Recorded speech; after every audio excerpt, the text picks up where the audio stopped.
ما همنا ثعلب تنمر منكم يا فعصية يا سعاليك الشمال، يا فع جهنم نار حمراء فوقكم لا حد يفكر انها لعبة عيال. اسأل جدودكم دفنا منكم، عاد العبارة شاهده لو لك سؤال. اسمي قده مكتوب فوق ابوابكم يا فع بعيدها عادها تشتي رجال، والمرجلة تبعد على امثالكم.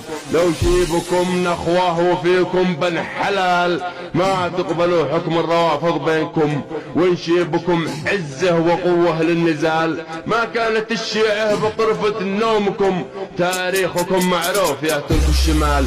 الفرس والأحباش هم أسيادكم، وكبر دليل اليوم في أرضك يقال.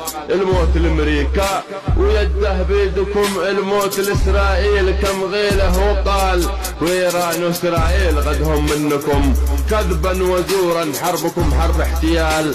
كالكلب ينبح من وراء أسواركم، خاضع مربط بالسلاسل والحبال. اتحرروا أول وحرر أرضكم، لا حد يثرثر منكم على الانفصال. غلطة غبيرة قد توحدنا بكم، خلاص يكفي يا دحابيش الشمال. بننفصل أو تنتزع أرواحكم، ينعل أبوكم يا طواقيت الضلال.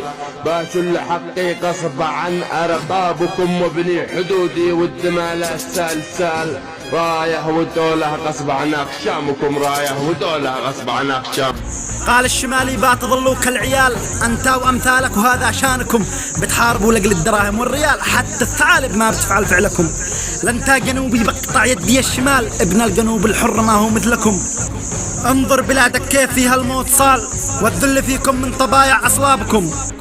انا شرعبي لابس الاكمام الطوال، مو مثلكم جاهل ولابس نصكم. شوفوا سقطرة يا بني عبد الجلال، هل ما قرا فيها قرا من أجلكم؟ من بعد ما كنتوا معانا في الظلال، تحولت نار الجحيم في أرضكم. قدكم شراذم جمعكم صعب المنال، بيتعايرنا بروافض مثلكم. قد غلب في وحدته برض الشمال، وانت تغلط ما عرفنا صنفكم. لابد ما يتيكم ريح الشمال، ما با يفرق بل يلملم شملكم. لن تفهموا لأنك مدعوس من أسود الشمال، قد ضاع تاريخك تفرمت عقلكم. لو كنت واعي شبل من صلب الرجال، ما كنت تخلط حربكم في سلمكم. ماشي حسب ما كان قدك بورغال، يمشي ومشيه كهرباء في دمكم.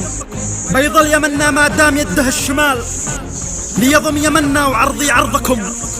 لا تظن اني ليس لي فيكم مقال، بقعل هواكم بالتنفس سمعكم. مننا ومنكم عم وابن العم وخال، وقدنا قحطان عمه عمكم. راجع تواريخك وكن رجال من جيز الرجال. الارض ارضي وانت سافر لا قبوتي ارضكم، وعادها لو كنت تفهم ما فهم ابن الشمال. باسيب هذا البيت حتى تفهموا من نفسكم، وين ما فهمتوا ان الوحدة للرجال. كل احرار الجنوب الفاهمة في ارضكم، سوف تفهمكم اذا ما الدم في الهيجاء سال. يوم تهتب به وتاف التوحد جيناكم.